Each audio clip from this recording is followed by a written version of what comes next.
Mapubuhay na nila si Gojo? Yan ang katanungan na kumakalat ngayon matapos ang nakakapagtatakang pagre-retrieve ng kapatid ni Mei na si Uy Uy sa mga katawan ng mga Jujutsu sorcerers na pinaslang ni Sukuna upang dalhin ito kay Shoko Ire. Na dahil dyan ay ang pagkuha ni na Uy Uy sa katawan ni Gojo at Higuruma ay nagbigay na ngayon ng pag-asa sa mga fans sa posibleng pagbabalik ni Gojo. Kaya na may ang tanong ay sa papaanong paraan nga ba nila mabubuhay ang idineklara ng patay? Kaya ba talaga ng kakayahan ni Shoko Ire o ng reverse curse technique na buhayin ang patay? O sadyang may mga bagay pa tayong hindi nalalaman sa kanilang misyong pagre-retrieve sa mga bangkay? Well, yan ang ating sasagutin at itatalakay sa video natin ngayon. Dahil bukod dyan, ay ibabahagi ko rin sa inyo ang isa pang method na magpapabalik kay Gojo aside sa ability ni Shoko Ire. Kaya huwag na natin patagalin pa, simulan na natin ang talakayan. Una natin pag-uusapan ay ang idea o theory na kumakalat ngayon na kaya rong buhayin ni Shoko si Gojo. Well, alam naman natin na si Shoko Ire ay ang isa sa mga bilang lang ng mga sorcerers na nakakapag-perform ng RCT o reverse curse technique. In fact, ang kanyang reverse curse technique ay naiiba rin kina Gojo at Sukuna. At according yan kay Sukuna mismo, nagagawa kasi ni Shoko na mai-apply ang kanyang reverse curse technique sa ibang tao. Dahil dyan ay nagagamot niya ang mga sugatan at even ma-regenerate pa ang mga naputol na parte ng katawan. Kaya si Shoko ay isang napaka-importanting sorcerer sa Jujutsu Tech dahil siya ang head doctor. Na kung di pa sa kanya, ay patay na sana sina Ijichi at si Ino noon matapos ang mga nangyari sa kanila sa Shibuya. However, despite sa kanyang reverse curse technique ability, it seems na may mga injuries pa rin na di kayang gamutin ni Shoko. Isa na dyan ay kung ang injury ay masyado ng matagal. Kasi posible na may time frame ang kakayahan ni Shoko na ma-regenerate pa ang certain major injury tulad na lang ng pagkaputol sa parte ng katawan. Yan din ang posibleng rason sa kung bakit di niya na-heal ang braso ni Angel at ni Inumaki. Pangalawa naman ay di niya rin kayang i-heal ang mga injuries na mula sa mga atake na nagbibigay talaga ng damage sa soul. Tulad na lang ng ability ni Mahito na kung saan ay nire-reshape nito ang soul ng target. In short, di niya kayang i-heal ang damaged soul. Bukod pa dyan, according rin mismo kay Sukuna na kahit naiiba raw ang reverse curse technique ni Shoko ay ang output o ang lakas nito ay malayong malayo raw sa level ng reverse curse technique ni Gojo at nitong kay Sukuna mismo. Aside from that, ang pagpe-perform din ng RCT sa iba ay may kalahating lakas na raw kumpara sa RCT na ina-apply ng isang sorcerer sa kanyang sarili. Kaya na may logically ay di talaga kayang gamutin pa ni Shoko ang patay na si Gojo Satoru. Not unless kung may mga bagay pa tayong hindi nalalaman o di pa alam ni Sukuna dito sa moment na ito mga kaibigan nung ina-analyze niya na walang kakayahan daw si Shoko na i-revive si Gojo. Kaya naman ngayon ay pag-uusapan natin ang mga method na maaaring gagawin ni Shoko upang i-revive si Gojo despite being confirmed na patay na ito. Pero bago muna yan ay i-clarify ko muna mga kaibigan na nung namatay si Gojo ay kaagad siyang na-retrieve ni Uy Uy at ibig sabihin nito ay mas mataas pa ang tsansa na kayang i-revive si Gojo using RCT. Kasi nga kung babalikan natin ang pagkamatay ni Nobara ay sinabi noon ni Aratanita na hindi raw 0%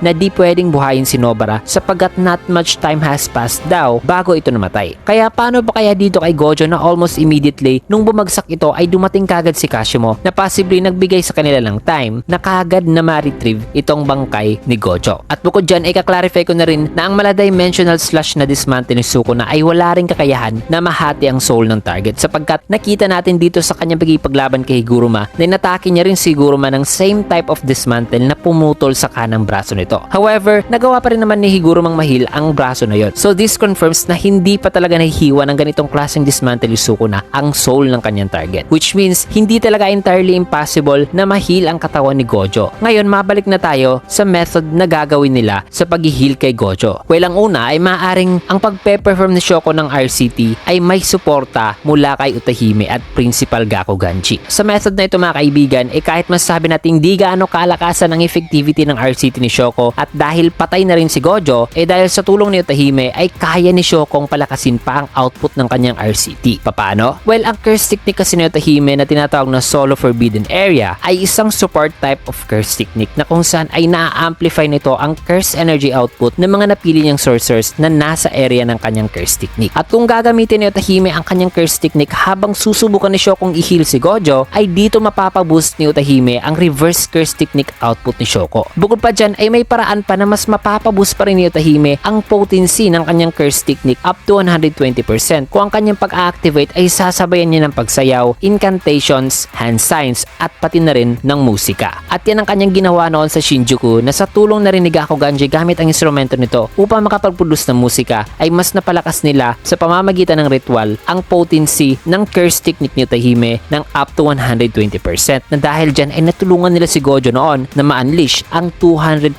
hollow purple. Kaya kung gagawin nila ang same method habang magpe-perform si Shoko ng RCT ay ang sinasabi ni Suko ng kalahati lang na efficiency na reverse curse technique ni Shoko ang mape-perform kay Gojo ay magiging 100% na yan mga kaibigan sa tulong ni Utahime at Gakuganji. At yan ang impormasyon na di alam ni Suko na mga kaibigan sapagkat ang buong akala niya na noon ang dahilan daw sa kung bakit nakapag-release si Gojo ng 200% hollow purple ay dahil daw umano sa binding vow na in reality ay dahil pala yon sa tulong ng curse technique ni Utahime at ng ritual na kanilang ginawa kasama si Gakuganji. At alam din natin na mula din doon ay na-introduce tayo sa rituals na nagpapaboost sa curse technique ng sorcerer. At ang ritual ay nag-i-include mga kaibigan sa incantations, hand signs at iba pa. At kung i-connect natin ito kay Shoko ay hindi talaga imposible na bukod pa sa tulong ni Utahime at Gakuganji ay mas magiging potent pa ang reverse curse technique ni Shoko kung siya mismo ang gagamit pa ng incantations and hand signs. Kasi malakas ang kutob ko na kahit hindi pa natin alam kung ano talaga specifically ang curse technique ni Shoko ay malaki ang posibilidad na ang kanyang curse technique ay may nature ng RCT o reverse curse technique. Kaya yan din maaaring rason sa kung bakit di niya maturo-turo kay Gojo sa kung paano i-perform ang reverse curse technique sapagkat natural lang ang kanyang activation kasi nga ang RCT ay maaaring konektado sa kanyang curse technique talaga. Also ito rin maaaring rason sa kung bakit naiiba ang RCT ni Shoko according niya rin yan mismo kay Sukuna. Kaya with the help of Utahime at Gakuganji at with the use of incantations at hand signs ay talaga na may mapapaboost talaga ni Shoko ang kanyang reverse curse technique mga kaibigan. Na it would be na para bang ang reverse curse technique ni Shoko ay may kaparehong lakas na sa RCT na piniperform ng sorcerer sa kanyang sarili o kaya higit pa. So kung ganyan kalakas ang RCT mga kaibigan ay napaka-posible talaga na pwede pa nilang i-heal ang ganitong kalagayan ni Gojo.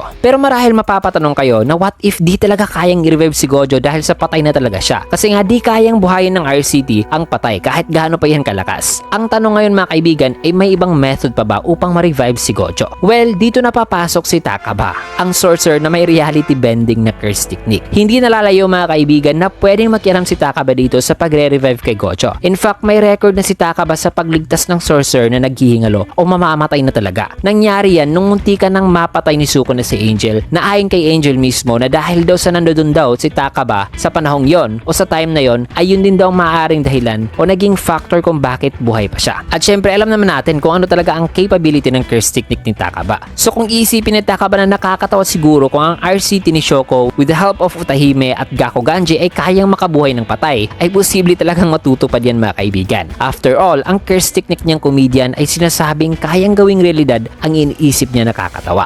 Ngayon pagpalagay na natin na pati sa tulong ni Takaba ay di pa rin nila kayang i-revive si Gojo. Ang question ay may iba pa bang option ng ating mga bida dito? Ang sagot ay meron pa at yan ang paggamit ng binding vow. Hindi rin nalalayong isipin mga kaibigan na for the sake of humanity's survival ay gagawa si Shoko ng binding vow sa kanyang sarili para buhayin si Gojo. At ang possible binding vow ay isang binding vow na di na siya makakapag-perform pa ng RCT for a lifetime kapalit ang pagkakaroon ng ability na makapag-perform ng RCT na kayang bumuhay ng patay. Ang pangalawa namang posibleng binding vow na kaya niyang gawin ay ang pagsakripisyo sa kanyang sariling buhay upang mabuhay lamang si Gojo. A life for a life. At yan ang tanging nakikita kong last option na maaaring gagawin ni Shoko mga kaibigan. Kaya masabi ko talaga na ang pagre-retrieve nila sa mga bangkay ay may purpose talaga. At ngayon na napag-usapan na natin ang mga methods sa pagre-revive kay Gojo sa tulong ni Shoko Ire kasama si Utahime, Gakuganji at possibly si Takaba ay now ay dadako na tayo mga kaibigan sa sinasabi kong method kanina sa pagre-revive kay Gojo without the help of Shoko Ire. At yan ay yung paggamit sa curse technique ni Masamichi Yaga. Paano? Well, kung naaalala nyo na bago namatay si Yaga noon ay ibinahagi niya kay Gakuganji ang formula sa pagbuo ng curse corpse na may kakayahang mabuhay ng hindi kinukontrol. Isang independent curse corpse na tulad ni Panda. Pero kung iisipin nyo ay masabi natin curse technique naman talaga ni Yaga ang pagbuo ng curse corpse na ganito. Sa paano bang paraan na kayang i-perform ni Gakuganji ang paggawa ng nasabing klase ng curse corpse? Ang sagot ay ang formula kasi sa paggawa nito ay not entirely impossible para i-perform ni Gakuganji. Kasi ang rason kaya hindi i-disclose ni Yaga noon ang formula sa paggawa ng ganitong klaseng curse corpse ay ay dahil sa posibilidad na maaaring gagamitin ito sa masamang paraan. Kaya na may ipinalam lang ni Yaga ang formula sa paggawa nito dito kay Gakuganji nung naghihingalo na siya. Ang pagpili ni Yagang ibahagi ito kay Gakuganji ay hindi rin nasayang sapagkat nalaman natin na sa mga latest chapter ay hindi pala i-disclose ni Gakuganji sa mga higher ups ang impormasyon na yan. Bukod pa dyan, ang pag-reveal din ni Yaga sa formula kay Gakuganji ay may halong sumpa na sinabi ni Yaga mismo. Ang sumpa ay maaaring metaphor lamang pero dahil nasa JJK tayo ay posible na ang sumpa ay isang klase ng sumpa na siya ang makakapagpatuloy sa abilidad sa pagbuo ng mga curse corps na kagaya ni Panda. Isang napakasakit na sumpa para kay Gakuganji sapagkat siya ang pumatay kay Yaga na pinagsisihan niya. Kaya hindi imposible na ma-perform ni Gakuganji ang paggawa nito. At ang formula sa pagbuo ng curse corps na may self-awareness ay ang pagkuha daw sa soul information ng tao mula sa body information nito. Na kung saan ay kung makukuha ng soul information ay ilalagay niya ito sa isang core and after that ay kailangan pa ng sorcerer na maghanap pa ng dalawang core na compatible sa naunang core. At kung kumpleto na ang tatlong compatible na core ay maaari niya itong ilagay sa isang curse corps at kung mag-i-stabilize na ang mga soul ay after 3 months daw ay dito na mabubuo ang isang curse corps na may self-awareness na kagaya ni Panda.